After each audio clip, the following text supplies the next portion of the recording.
Episode. Are we still living in a Jurassic world? Are microtransactions keeping Diablo from being immortal? And was I ready to binge from my vacation? All this and more as we reach our next stop, the PCC Multiverse. And we're back. Aloha with another episode of the PCC Multiverse. This is Gerald Glassford from Pop Culture Cosmos, Game Source, Inside Sports Fantasy Football, and the Lakers Fast Break. We truly appreciate everyone out there listening to all of our great shows. And if you can, please give us that 5-star review. Almost said like William Shatner. It sounded like William Shatner anyways. On Apple Podcasts. Plus, if you can like, share, subscribe, follow, or do anything that you can to support us right here at the Lakers Fast Break, Inside Sports Fantasy Football, Game Source, Pop Culture Cosmos, go ahead and check out our website, popculturecosmos.com. And to let you know, we are the #1 tabletop RPG streamer on Facebook, and you can watch all the great action today, plus covering the latest news and trends of pop culture. We got it covered for you all right there at Pop Culture Cosmos on Facebook. And if you can do all that and support all that, it is sincerely appreciated. But it wouldn't be a PCC Multiverse without my good friend, my dear friend, who is back to see me upon my return from vacation. She is an outstanding individual indeed. She is the nemesis of her husband, Robbie Ross. Plus, also as well, she hosts a tremendous amount of games, including Wizards and Wine, and she will tell you more about all that she's doing because she's got a ton of stuff. It's so numerous. It would take up the whole podcast. Oh my goodness. I'm going to try to not take up the whole podcast. Okay, but she's going to tell you anyways what she's doing today for Pop Culture Cosmos, and of course, the awesome Wizards and Wine, and of course, the amazing, amazing Vampires and Vitae. It is my good friend indeed. It is Mrs. Melinda Barkhouse Ross. And Melinda, I'm glad you're feeling better. I'm glad you're back. Thank you. I'm glad to be back. Kinda, although Hawaii is it's Hawaii. I tell you what. I understand. Yeah. Mahalo to Hawaii. You did another great job again. But Melinda, it's great to hear you. And I heard Robbie before we got on the show. Just truly great to have you both back in good spirits again. And great to have you back on the program indeed. Yeah, thrilled to be back for sure. Feeling much, much, much, much better. Before I let you go ahead and pitch away on all the great stuff, I wanted to go ahead and get a couple things out of the way.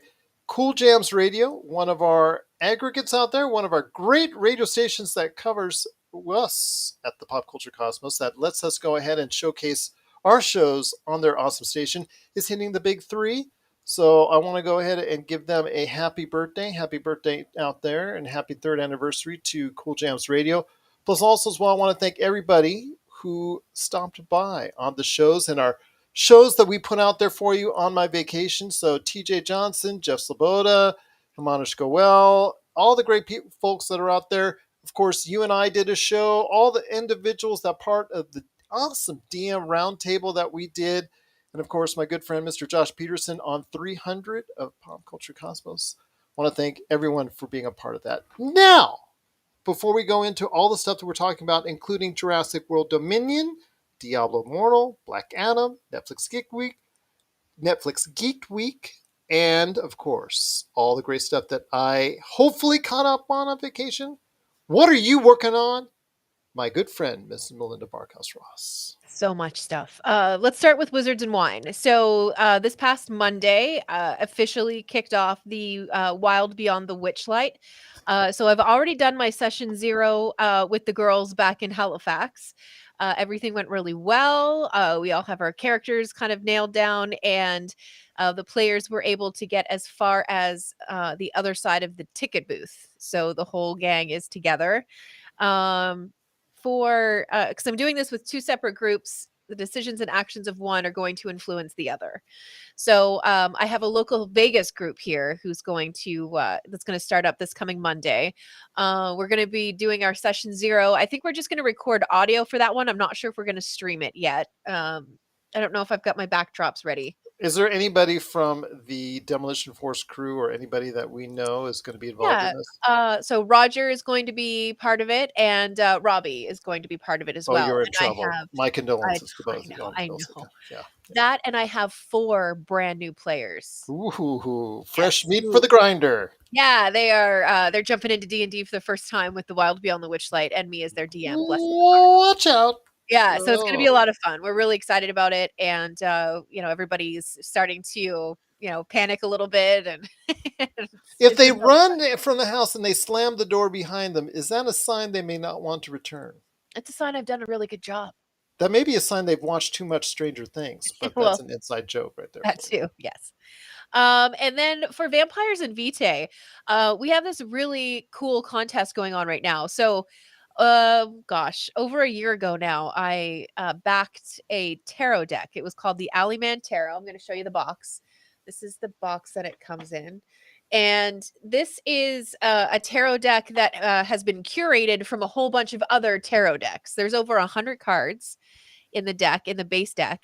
And I have 4 of them along with the spiral bound book that comes with the tarot deck.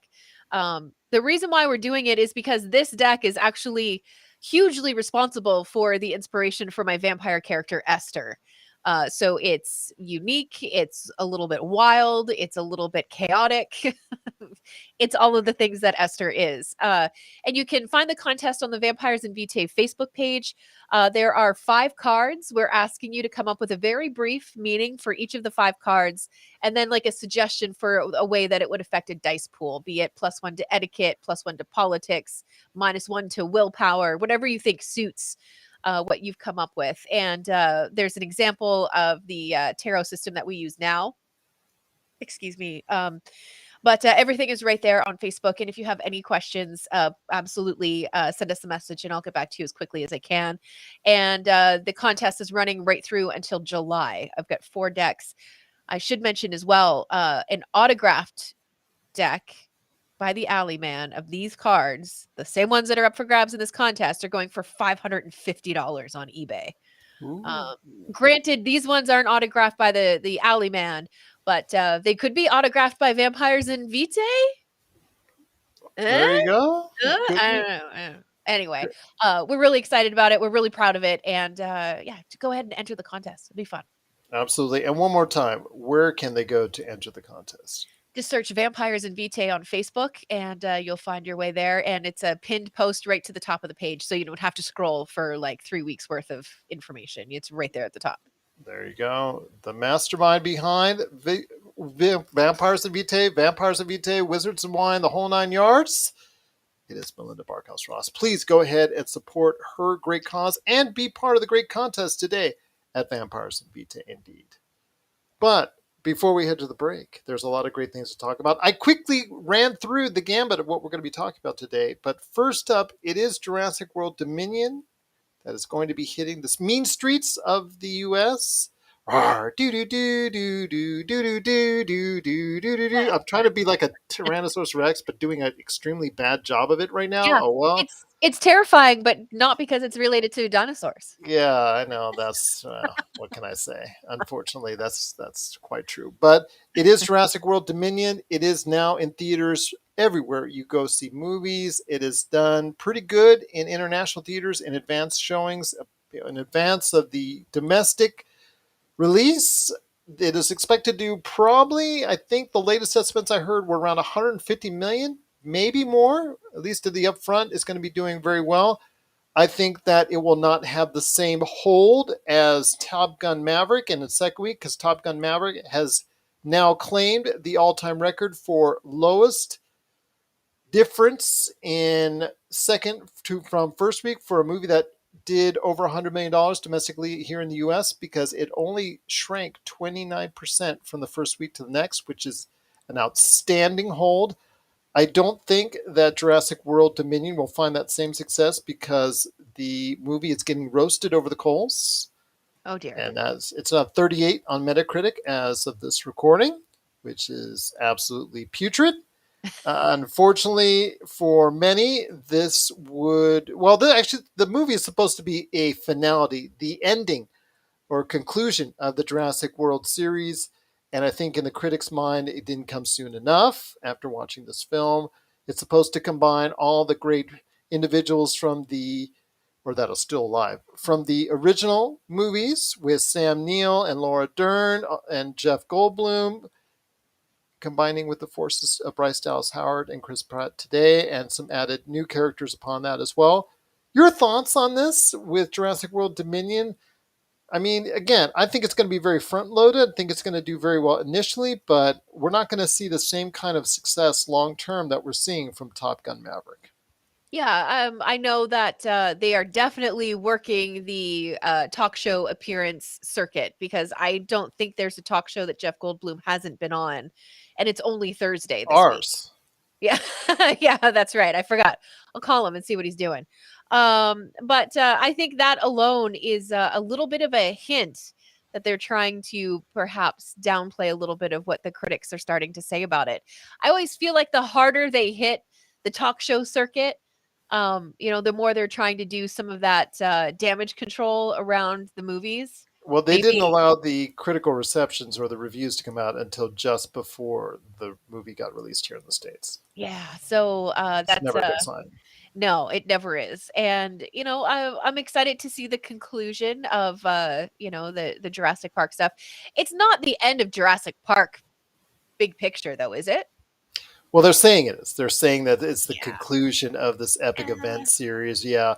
You and eh, I both know that's not going to happen. nah. You and I both know that there will be a future for the Jurassic, whatever they're going to end up calling it, Jurassic Park, Jurassic World, Yeah. Jurassic whatever series that's going to continue. And that's what I wanted to talk to you about because the first movie, Jurassic Park, that amazed everyone. It still looks good today. It still has many special effects things. For me, actually is a more monumental movie than Avatar. I know Avatar gets all this hype and publicity about how it changed the game, how it Right. changed Hollywood, but a lot of these practices were already done in Hollywood. I know as far as the way and approach and certain things that they added on to that are now standard practice today, but that original Jurassic Park and the original effects that it shot were devastatingly beautiful. And the dinosaurs, the way they were created and the way they came on to life onto the screen, even for a movie that I've called a glorified slasher film over the course of the past 2 decades, which essentially it is. And Steven Spielberg is one of the most underrated horror movie directors ever, even though he tries to pass off a lot of his films as not horror movies. If you kind of look at them in a different light, they kind of are on a lot of occasions horror movies. But Jurassic Park is a memorable movie nonetheless, and it is something that I think that has stood the test of time. And because of that, all these other movies have been able to feed off the original's love, and the resurgence of Jurassic World has, for the most part, done a great job of continuing that. This will still, I think, again do well up front, but going forward, this will not be the last time we see something out of the Jurassic series. I think, and as I said to you, I think that the future could be on Peacock. I remember speaking to you about the Fast and Furious Fast and series. Furious, yeah. Once they finish that part one, part two, or 10, 11, or whatever they're going to call it, I think just, they're all doing now part one, part two. We're even seeing it on Stranger Things. But once they finish it, this series could become a TV series as an option to lift up this struggling Peacock streaming service that you and I did not give great grades to when we were doing our Streaming 101 series Yeah, that we were people pretty should hard on catch it. on. We were pretty hard on it, and the thing is, I think that if they want to go ahead and do so, I think that there could be a future there. Although I'm assuming you and I both know that they will probably come back with more Jurassic movies of some type down the road. That's my guess. But I think a series, TV series, might not be a bad direction to go in. Yeah, I agree, and I think that, the options are pretty endless when you're looking at a TV show. I mean, you could do Dinosaur of the Week, you could do yeah, I don't know, you could do Bad Human of the Week. People fight Clever those girl. dinosaurs. I don't know. There's a ton of options that having a TV series opens for these movie franchises. So, it would be interesting. I would give it a few episodes to see how it was. There you go. I'm going to say it again for you, leaning back from the original. Clever girl. Right. Before he got his head chomped off. And that's Yeah. what, but I think that it's just something that they need to look at. They probably will look at, but the money is most likely that this will not be the finality of the series. It's probably with this crew of the Bryce Dallas Howard and Chris Pratt crew. This is probably their last time they do it until they get brought back 20 years later in a Jurassic movie. But this Right. will not be the end of the Jurassic movies. You just don't end a cash cow. I mean, my gosh, they've got the rise at the Universal Studios. They've got, they've done so much with the IP. I still don't see an end for it at any point in time down the road. I think they're going to go back into it, but there are so many ways that they could still go down. I think that a TV series is something they should consider, especially like you said with with you and I and our thoughts on where it stands with Peacock at this point, and the fact that they cannot hold an audience with most of the series that they have right now. So I think that's something they need to look at down the road. But it is Jurassic World Dominion. It is out right now, chomping off heads, T Rex biting off people's heads again here in the studio, here in the theaters. So I want to hear your thoughts out there, everyone. Please let us know your thoughts on Jurassic World Dominion. Did you enjoy it much more so than the critics? Do you recommend it to people out there? And have you enjoyed this series beyond the breathtaking and monumental movie the original one was? Please let us know. Popculturecosmos at yahoo.com, at popculturecosmos, popculturecosmos on Facebook. Wherever you get your social media, just hit us up at popculturecosmos and let us know your thoughts on Jurassic World Dominion and the Jurassic series. Is there life still left in the dinosaurs for Jurassic World? So let us know your thoughts. Popculturecosmos at yahoo.com. Well, my friend, there's still much more to talk about on today's program. A game that you have repeatedly said on this show that you love oh so much. It's true. It's true. Yeah, it's true. It's true. It's Pong. No, I'm sorry. Where is my head? I'm telling you. No, I don't know. actually, I don't know. yeah, it's actually Diablo. It's Yeah. Diablo. You've loved that IP for so long, and Diablo Immortal came out and is coming out to mobile, the different iPads, the different mobile phones. It's going to be a great thing on both the Google app. It's downloaded right there for you, or of course you can download it on the App Store as well for all your iPhones out there. And I think at the time they're going to go ahead and do PC as well. They initially said they weren't. They were going to do it, then they kind of took it away, and then there was a big fervor over it, so they're going to put it back on PC as well. It is a free to play game. Sort And that's, yes, and that's something that we really didn't discuss before when we talked about Diablo Immortal and the whole, okay, was it, is or is not going on a PC. Now it is. But the thing is, it is a free to play game. It is something that I think a lot of people were kind of cool with initially. Oh, it's free and it looks pretty good. It looks like a really detailed Diablo game. But upon its release, a lot of people are talking about the fact that because it's a free to play, there's a ton of different microtransactions and ways to go ahead and spend your money. yeah. Now, if it's a free to play game, and if you're building a free to play game, you got to have microtransactions. I respect that. I'm not saying differently. That's what you got to do. It's what you got to do. But the way you should give people the option to go ahead and grind if they don't want to spend money, or if they do want to spend money on cosmetic or things to help themselves in the game, they can do that. That's fine. But you need to allow people to want to just play it for free to play it for free and feel like they're being rewarded for it, even if it's grind. The questions have come up in the Diablo fan circles, i.e., Melinda Barkhouse, and but they have been indicating that they are very unhappy with the way that these microtransactions are being distributed and being offered. And the fact is that in a lot of cases, it might be preventing people from actually grinding their way to success in Diablo Immortal. So I want to hear your thoughts. The floor is now yours.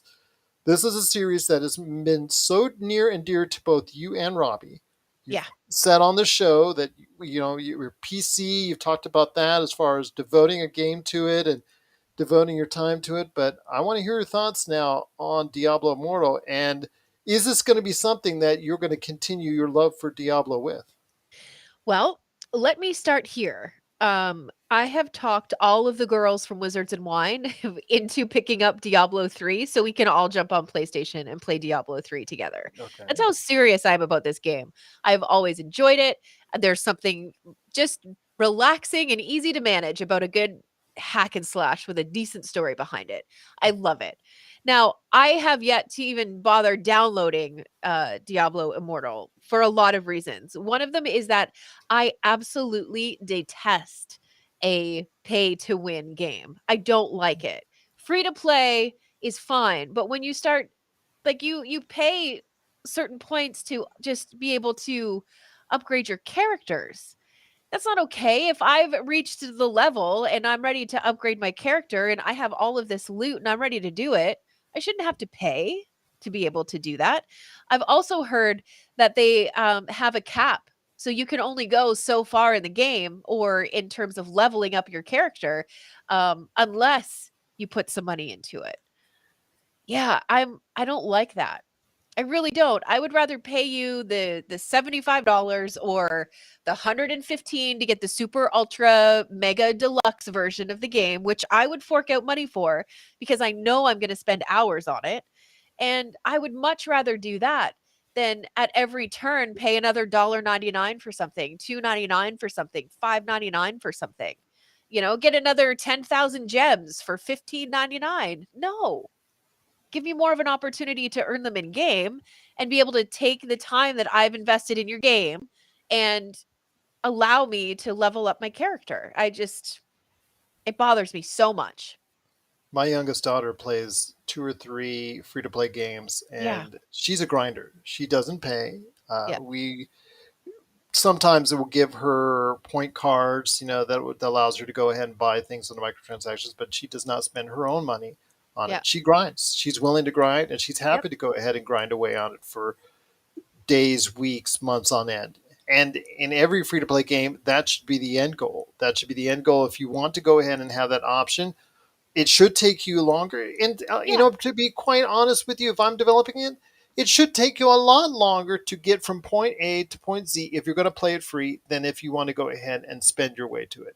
It Yes. should be that way. And I Yes. have no problems with that. I absolutely have no problems with that. But when your microtransactions or ways to get from point A to point Z are hindered and outright, in some cases, what's being reported on could be blocked unless you paid said microtransactions. That to me is an issue, and that to me is a problem. Yeah, I agree. There was a game that I used to play called War and Order, and it was on. I think I had it on a tablet, and I had it on my phone as well. And Mhm. that was the situation. You would get so far in building and developing your city and upgrading your castle and doing all of that stuff, and then if you did happen to put some money down on it, you would almost immediately get attacked by other characters, and then your it takes you months to get back what you what you had already, earned, and in that month, they've already gone around the map and they're coming back to you and it's your turn again. And those Yeah, are players who are absolutely paying to play those games. yeah. And I don't begrudge them for being able to do that, but if I'm level 17 and you're coming back to attack me for the fourth time in a week, maybe just leave me alone. I don't know. Maybe I'm looking at the games wrong, but it's possible. But, I got salty enough that I had to just erase the game. And I've tried to go back to it a couple of times and the same thing happens even still. So I'm just like, "You know what? I'm going to hang up that one." But to have such deterrence from allowing you to go Yeah. ahead and succeed, even if you want to just go ahead and play it for free and grind all the way, that's a problem. That's a disturbing problem. And with these free to play games, when they release, it's either feast or famine. People absolutely love it, or people absolutely cannot stand the way they're structured when these games come out. These free to play games come out because Yeah. the fact that it's either done right or it's done wrong. And Diablo Immortal, there's a chance. It's not 100% definitive. It's not 100% proven yet, but there's a chance that some things in there were done incorrectly or were done in the wrong fashion upon its release right now. I mean, it's still early, but the feedback is not 100% great right now for Diablo Immortal. Yeah, it's I'm going to just go for it and say it. It's closer to a unanimous, thumbs down because of how the microtransactions and things seem to be set up. Yeah, absolutely. Vash Hoden, he's right here. He said that 0.6 rating. Ha ha ha. You know what? Yeah. It's just, I tell you what, it's just a mistake for these free to play developers and developers in general. I mean, we're seeing big names come into this play because of the success of Fortnite, because of what Epic Games has done. We've seen EA get into it, Activision get into it. We've seen Blizzard now get into it. We've seen all these big names step into the free to play arena. It's just, there's big money in it. People think, oh, it's a free game, can't really make that much money. There's a ton of money in it, isn't it? There's so much money they make off of that. So much. And it's no wonder that, you could sell, like I said, the fully developed video game, and I will buy the deluxe package at 110. I'd go $150 on Diablo. Yeah. I adore it that much. But when you are just constantly asking me for money and more money in this app, I'm not going to play it. I'm going to turn it off. And that's the thing right now It when it hurts comes to me. Diablo Immortal.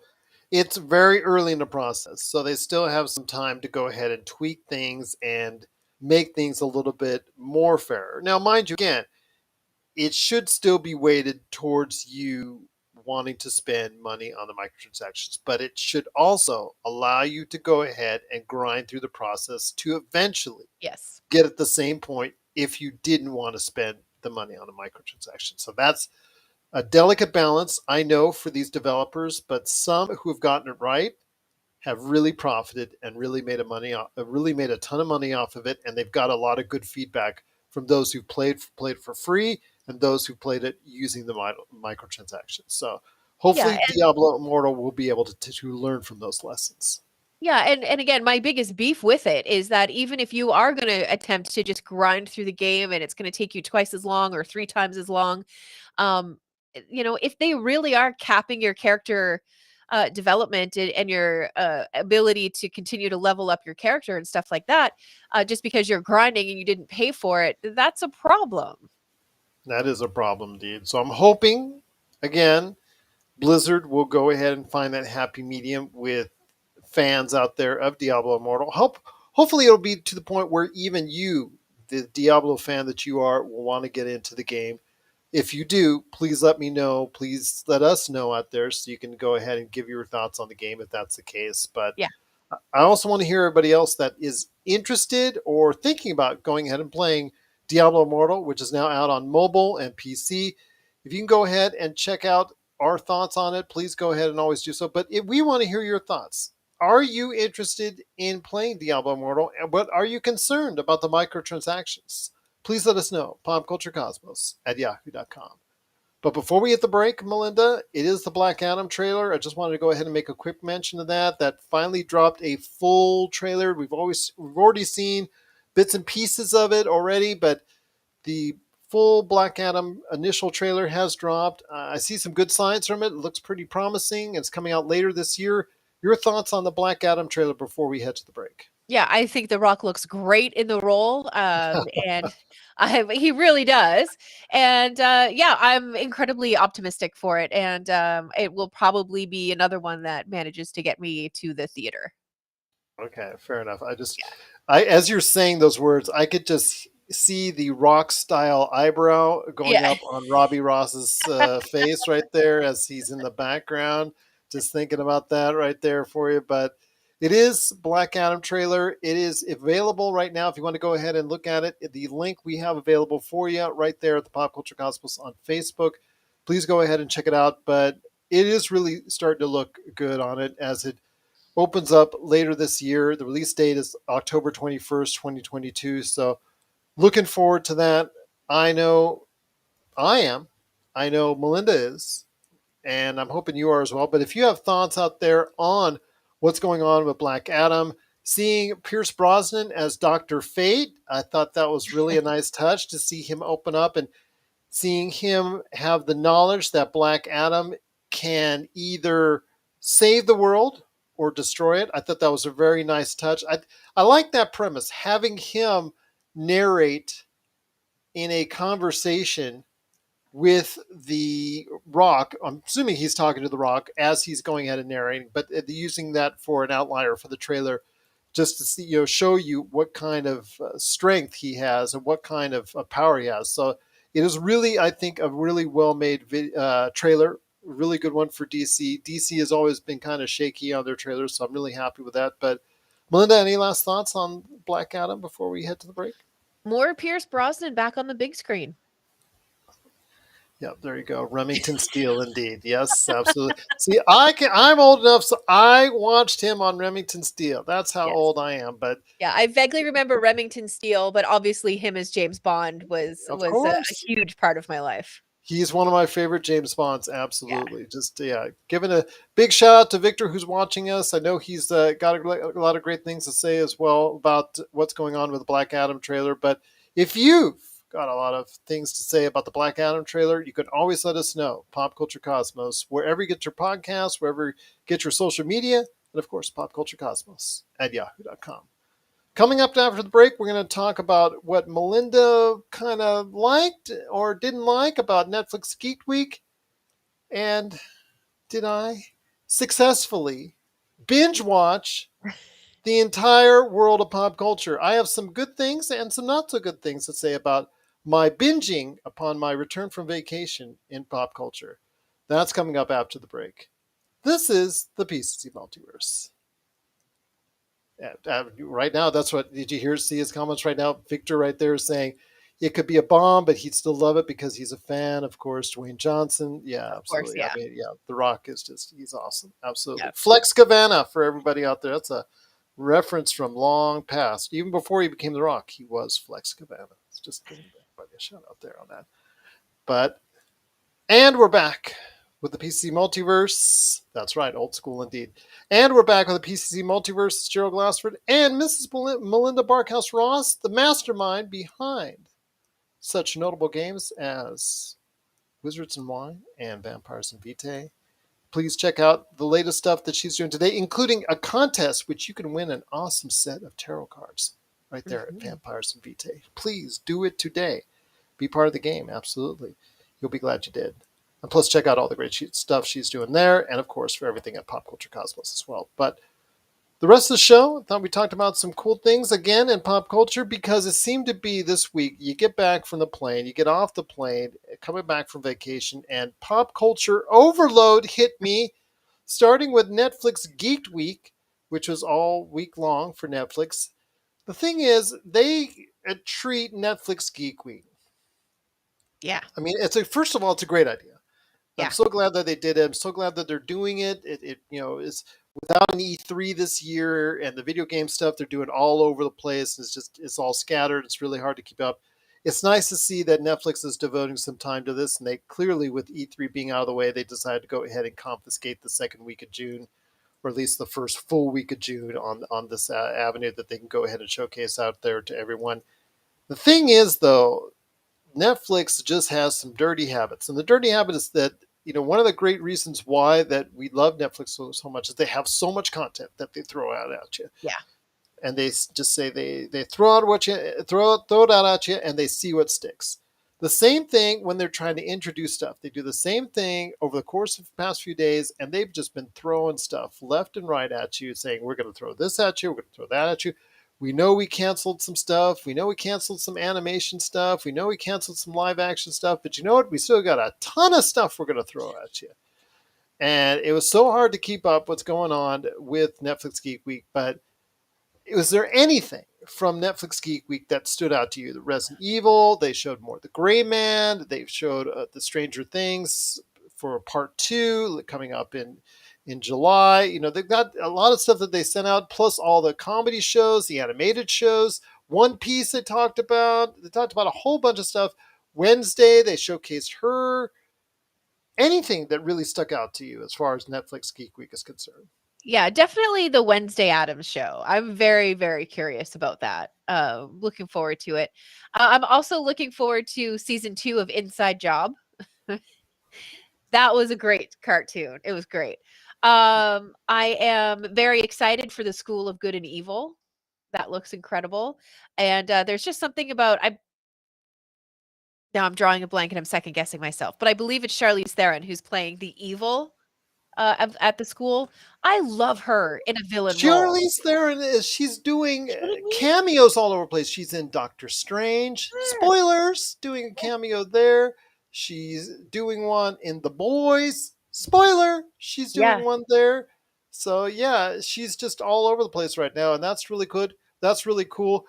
Inside Job just was renewed for season 2 by Netflix. Just want to let you know. So they've got some really high hopes for that, and some really good feelings on that as well. I think a lot of people are gravitating towards that. I saw the reaction on it online as they were showcasing on Netflix Geek Week. But the thing is, again, they throw so much at you Yeah. at one time, including Chris Evans' mustache again, the trash stash, as they're calling it in the movie. That's hey, Ryan Gosling said it, Yeah. trash stash. So Yeah. they're even doing it as a marketing tool. As they're like they had it like in a container, like you would like a Kenner Star Wars toy. They had it like that. Amazing. As far as yes, you too can have the Chris Evans trash stash. But Yep. I want to just say that I think that Netflix, again, still, even with all the bad news that came their way earlier this year with the loss in subscribers and of course the cutbacks that they have made, they are still one of the kings of the hill when it concerns the streaming outlet business. And to see all the stuff that's coming along the way. A new He-Man series. Again, the Kevin Smith is going to executive produce a new He-Man series. So that's really really good time. Really good to hear from that as well. But again, there's a lot of things that Netflix throws at you. Do you think any of them really will stick? Yes, absolutely. I saw that Shadow and Bone was another one that was announced is officially getting a season 2, which is great. I'm also looking forward to. I don't think that they have a name for it yet, but the Masters of the Universe Revolution. That's what. That's a return for that series that he worked on. Kevin right. Smith. But the creative team behind John Wick are developing a vampire show or movie with Jamie Foxx. That's what I That heard. that Yes. will be for Netflix, so that will looks, at least interesting. It piqued my interest. And Lock and Key, It's called and Day Shift, just to let you Day know. Shift, that's right, yes. And Lock and Key, they're bringing out or talking about season 3, I want to say for that Yes. one, yeah. So that should be interesting. And I don't know. I know the first and second seasons were filmed in Nova Scotia, Canada. Shout out to the South Shore of Nova Scotia. But yeah, so as far as I know, this season also will be filmed there in Nova Scotia. And it So will also be the final season for Lock and Key. yeah, but it's just stunning scenery. It really is beautiful. And if you haven't watched any of the series yet, now's a great time to sit down and binge it, and then you'll be ready for when season 3 drops. I also like the fact that they gave a little bit of a showcase for Stranger Things season 4, part 2, that's coming up in July. I'll talk a little bit more about that on what I binged coming back off the break to close out the show. But with Netflix Geek Week, I mean, when we talk about in our streaming 101 as far as the future for these streaming outlets, I don't want to underestimate what people think and what people say about Netflix because, yes, the rates are high for Netflix. I mean, they're higher Yeah, than anyone else, but what they deliver is usually better in almost any category than anyone else because they yeah, dabble in so much of everything. They do have reality shows, they do have game shows, they do have kids shows, they do have animated shows, they do have adult shows, they do have movies. They have become the preeminent entertainment entity for this period of time in our lives. So, are they doing enough to maintain it?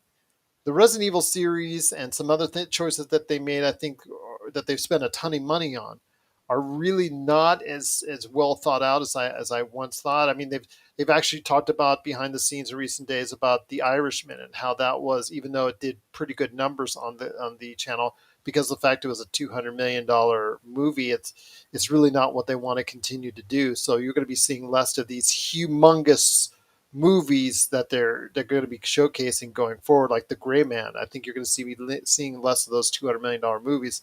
What they want to do more is like the Adam Project, where it looks like a big star, it looks like he's filming something on the weekend, and then just you throw it out there. I mean, these paycheck movies per se for these actors, but I think that that's what they want to go to in the future. are these movies that are easy to film, pretty easy to budget, and pretty easy to go ahead and get out there and promote if it has one or two big stars. But your thoughts on Netflix's future going forward coming out of Geek Week? Okay, so coming out of Geek Week, they talked about 51 different projects, both movies, both series, some remakes of cartoons becoming live action for One Piece, which, by the way, I don't get. I don't. Everybody talks about it, but I don't get it. I mean, if it didn't work for Cowboy Bebop, which I thought deserved another season, by the Yeah, way, I do you think One completely Piece is gonna agree. has a? Do you think One Piece has a better shot? I don't know. I just don't get it. I know people say outlandish things like give it 100 episodes. I don't have 100 episodes in me for something that I don't Is like. One Piece more well known than Cowboy Bebop? I don't know. I think they're right near each other on as far Gosh, as I don't here know. in the states. They certainly both have their fan bases, that's for sure. Okay. Um, yeah, I don't. Oh well, I mean the Cowboy Bebop fan base is going to be a little bit older, obviously, than what it's going to be for One Piece. But yeah, I just don't get One Piece. Anyway, what I was saying is 51 things were announced, and they put rates up a little bit, and they're really cracking down on their password sharing.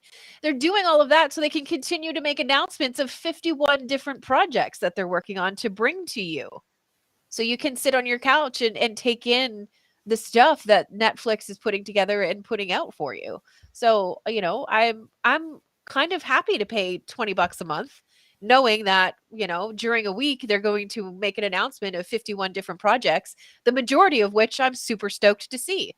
So, and know that it's one of the more expensive, but my goodness, they're really giving you excuse me, they're really giving you the content to justify the price, I think. I agree with you on that.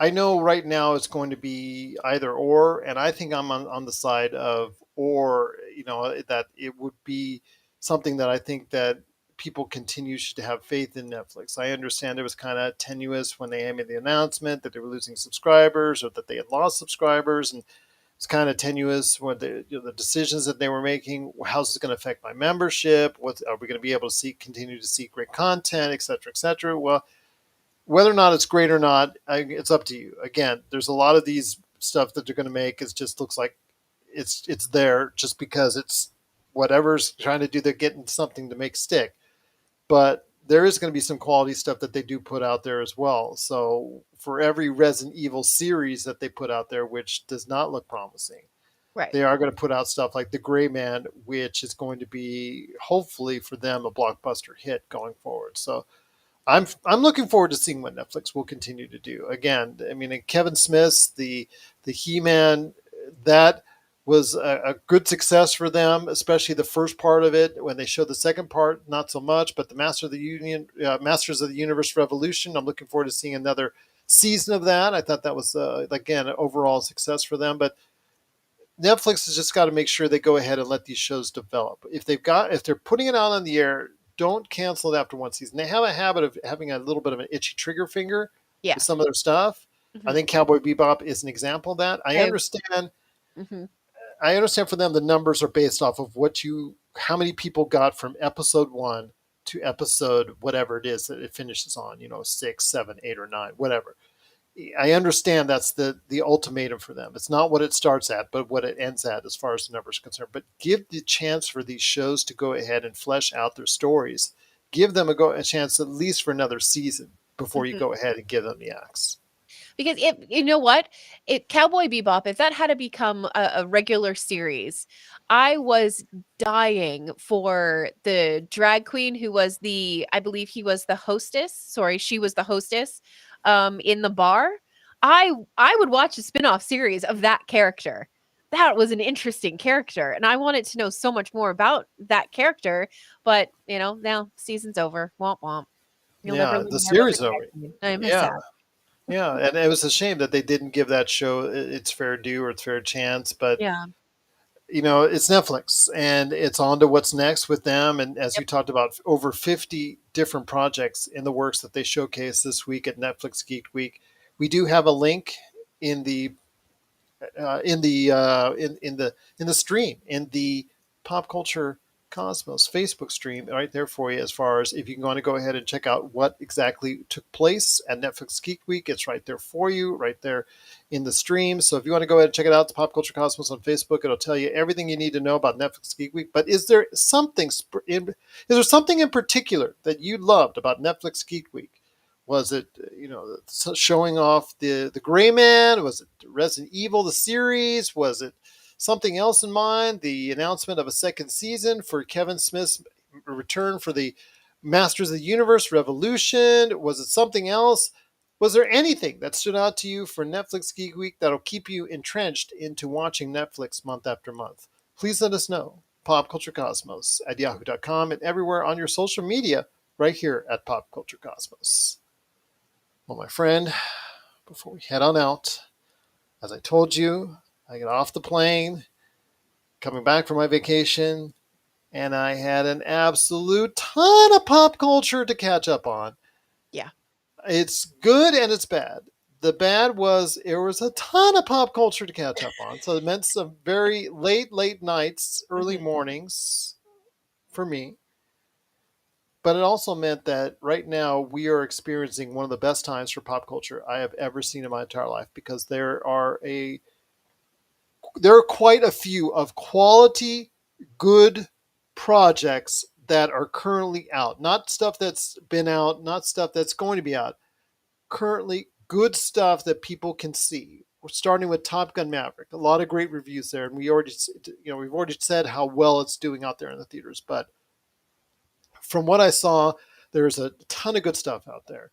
And I came back and I caught up to date with all the episodes that are available with The Orville, New Horizons on Hulu, The Boys, Season 3 on Amazon, Star Trek Strange New Worlds on Paramount Plus, Stranger Things, Season 4, Part 1, yada yada, right there for you. Add in all the stuff you want there. Yep. And of course, Disney Plus, Obi-Wan Kenobi, and also Ms. Marvel, the debut this week of Ms. Marvel on Disney Plus. And yeah, I guess I said I wouldn't mention it, but yeah, I just finished Hustle on Netflix as well for an upcoming Lakers Fast Break that I'm going to do. I will say that most of what I saw was really good. And to have so many choices of good material out there that are currently running against each other is actually quite delightful, because it's something where, okay, I really like this, and I really like this, and I really like this. So before I go in and talk about everything that I caught up with and some general thoughts, I don't want to go into spoilers, because I think a lot of people like me had a lot to catch up on and have a lot to catch up on in pop culture. Has there been anything that just came out recently that you really want to go ahead and give a shout out to, one way or the other? The Obi-Wan Kenobi series is so good. It's so I good. agree. I And agree. It's shame, really, really solid. Really yeah, solid. Really solid. it's so good. And shame on everybody who has an issue with the show for absolutely silly and moronic reasons. And I'm sorry, Gerald. I know you don't like that kind of No, language, but no. it It's. I is mean, the it's. You're exactly right, because of the controversy that shouldn't be a controversy, right. because it's just it's really sad that people are going to continue to go ahead and really be that way in regards to who they hire for whichever roles in the Star Wars universe. It's just shameful. It's just disgusting. It's to the point where Star Trek and Star Wars are coming together to say what you people are saying and what you people are doing and the messages that these actors are receiving is not correct. Yeah, I It's agree with you. gross. You Yeah, know, it's you've got Star Trek and Star Wars coming together to unite on this issue. And I just think it's reprehensible. That you can't be a lead. Well, I guess, yeah, you know what? I'm gonna say lead. The argument can be made, I suppose. Actor in a series and get nothing but guff for absolutely. completely silly reasons. Moses Ingram, if you're not familiar, is an inquisitor on the show, and she has received a ton of negative feedback for no apparent reason that is anything relating to the show, other than for reasons that shouldn't be there. You just Yeah. She's a tremendous actress. She's doing a great job on the show. She is providing that evil villain that they're not showing much of Darth Vader. They're teasing Darth Vader at you. They're throwing him a little bits pieces out there. That's all I'll say about as far as the show's concerned. I don't want to go into too many spoilers, but Moses Ingram is the main antagonist so far in the series, and she is doing a tremendous job, and she needs to be praised for it. And regardless of these just people just saying these bad stuff about her online, just because she's part of the Star Wars universe is just reprehensible. It's just terrible that Like they're doing that. the character that she plays is legitimately terrifying. Yes, And her as an actor and her skill is also terrifying. It's like she's yes, so good. yes. She's so I agree, good. And yeah, and 100%. such a letdown to hear that she's getting messages But and, it's and not feedback. surprise. It's not I know, surprise. but I mean, John Boyega, Kelly Marie Tran, they went through the same things, and it's just yeah, it's despicable each and every time. But Star yes. Wars Obi-Wan Kenobi has appeared. The first 4 episodes are now online. Overall, I have a very good opinion of it. It is much Yep. better than the Book of Sloboda Fett at this point in time. So It I'm was a pretty liking what low I'm seeing. bar for you though, wasn't it there, bud? Well, I got to say that it ended up okay. And ended Yeah. up okay. It started out okay, and it The ended up okay. Mandalorian saved it.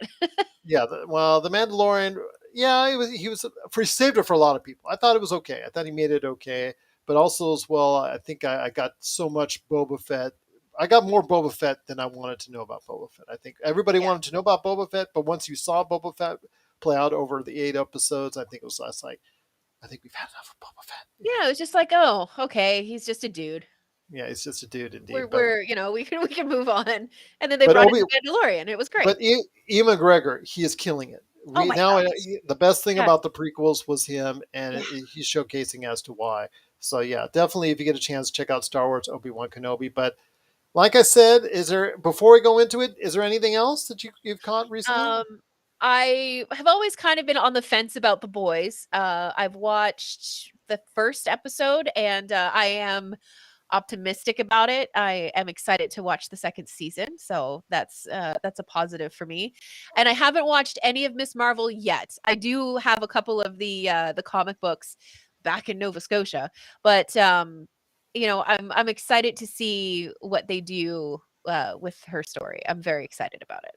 All right, we'll start with those two. The Okay. Boys season 3 is Yes. now available. I think the first 3 episodes are what I've watched so far, and it gets off to another amazing start in so Yeah. many different ways. Let's put it this way: the show is so bloody, so graphic, and so out there in what it does or what it tries to outdo itself from the previous season that it almost makes Stranger Things look like a G-rated movie at It's times. true. Yes, Yeah. but The Boys season 3, it's still very good. Yeah. I think I'm not enjoying it as much, but that's like going from a 10 because I call it one of the best shows I had seen in quite some time back in the original series to a show that's really really good. So it's going like from a 10 to 8 to me or an 8.5. So it's really still a really good show for me because the characters are now going through a different phase. I will say that as far as I'll be a little bit broad, but the characters are going through a different phase of their lives. Some certain things have happened in season 1, season 2 that a year later after those events have really had them going in a different direction and getting back into the crazy world that we're used to seeing them. It's going to take some time. So I think everybody's doing a reset there, but it has still got its charm and still got its every bit of good acting from Carl Urban and Anthony Starr as Homelander. So yeah, definitely is still a good, very, very, very good watch indeed. Can you But imagine for a second that a being like Homelander actually existed and how truly terrifying that person would be? yeah, absolutely, just Oh, that would man. we'd be so dead. That's all I'll say. We'd But be in a lot of trouble. if everybody knows what I'm talking about with the episode 1 on season 3 and the very explosive Mm. scene, I'll just leave it at that. It's a very interesting. I guess they topped the whale scene. Everybody talked about the whale scene from season 2. The scene that I'm talking about in season 3 tops the whale scene, and I'll just leave it at that. But Miss Marvel, for me is a good surprise, and it's in a Oh, good good. way because I really think it's a really good initial episode.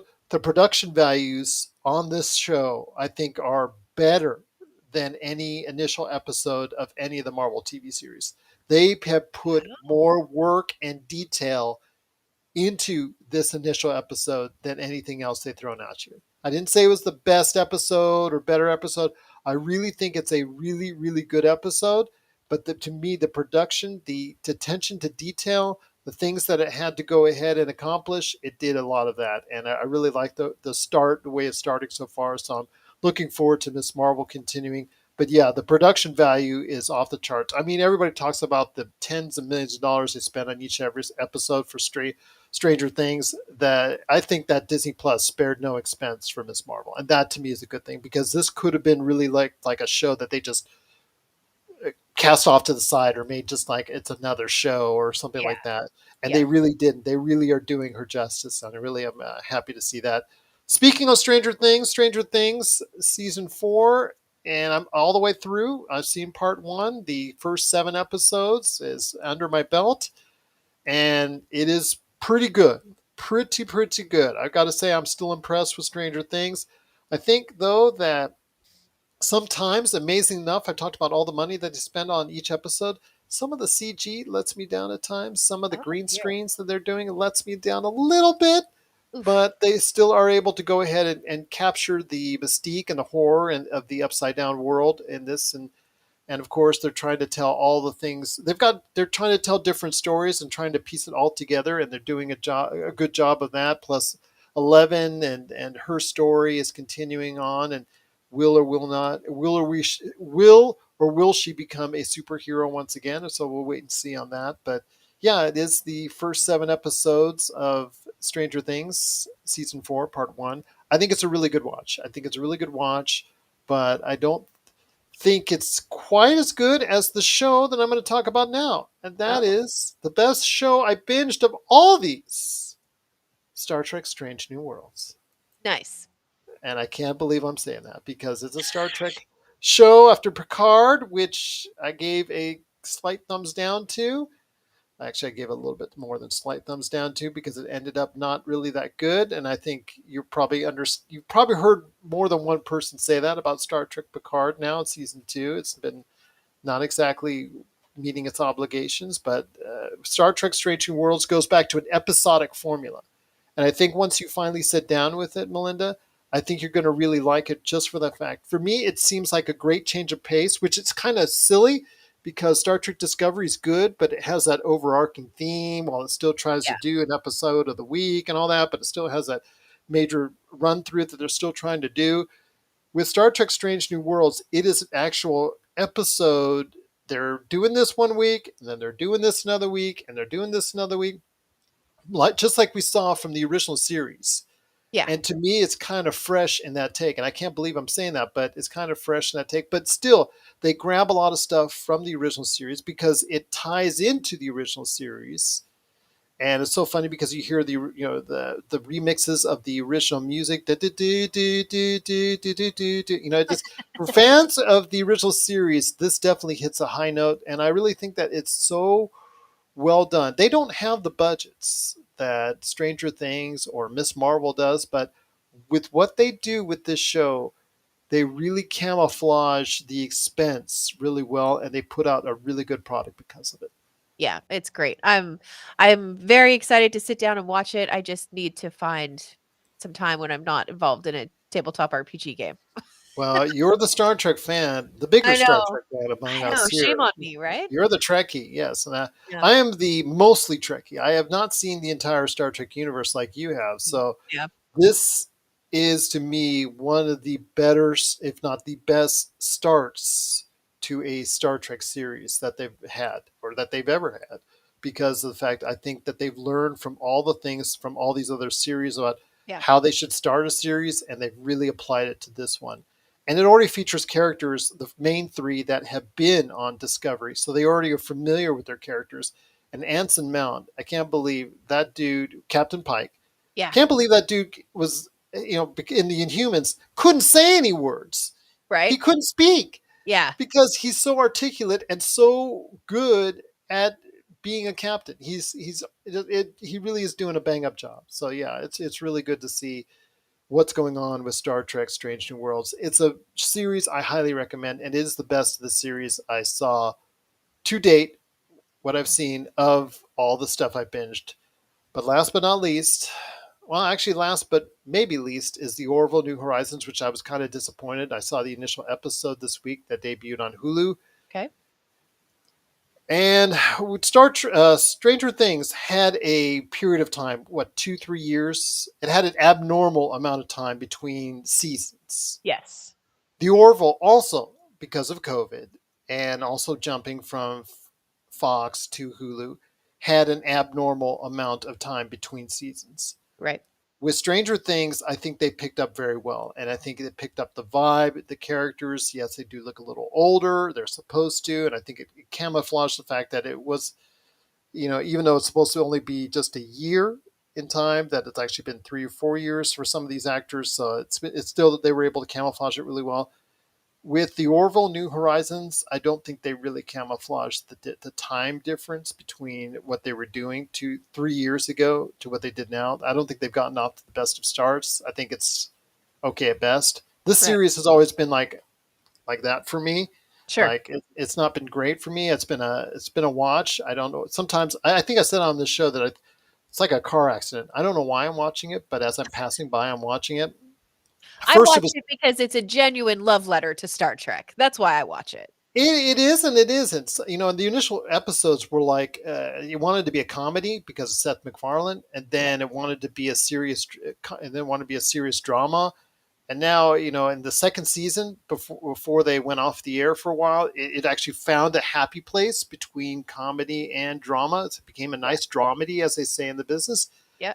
Now I think they need to find a refooting all over again because I think it got off to a sluggish start and it tried to tell some things from the end of season 2 that just people have not seen because the show was not seen by enough people, and I think that's to the detriment of the show. And Right. I know that with the Orville, I like it to go ahead and stick around, but it's so far it's getting off to a rocky start. All right. Well, my fingers are crossed for it anyway. Absolutely, as are mine. As are mine. I Yeah. will continue watching. Heck, if I watched Halo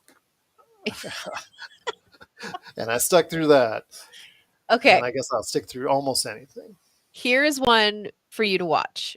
Okay. And I'm going to ask this. Did you watch any of Letterkenny? Not yet. Not yet. Okay, no problem. You can pick up with their spinoff, which is called Shoresy. It's on Hulu, I believe. It is. Yeah, it's on Hulu. And the first 2 episodes, you're like, "What is this even and what am I watching?" But all of a sudden you start to see that the show has a lot of heart and it has a lot of really sweet moments surrounded by gross amounts of profanity and just constant chirping back and forth between all of the characters in the show.